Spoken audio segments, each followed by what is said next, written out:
उनके ठीक बीच में दोनों टीम के प्लेयर खड़े हुए हैं। उनके बीच दो अंपायर राजू पांडे और सिंधु भारती खड़े हैं, जो कि आज इस मैच का उद्घाटन करेंगे।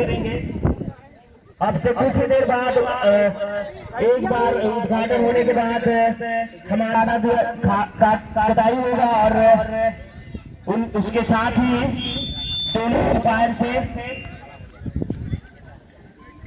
अनुरोध है कि टॉस का प्रक्रिया भी जारी करेंगे, लेकिन उससे पहले अभी थोड़ी देर अभी राष्ट्रगान होगा, क्योंकि आज स्वतंत्रता दिवस है।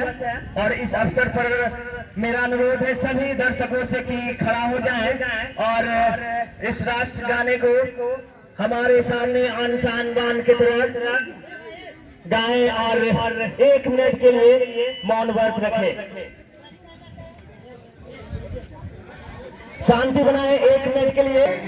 भारत भाग्य विधाता, पंजाब सिंध गुजरात मराठा द्राविड़ उत्कल बंगा, विंध्य हिमाचल यमुना गंगा उच्चल जगधि तरंगा, तव शुभ नामे जागे, तव शुभ आशीष मांगे।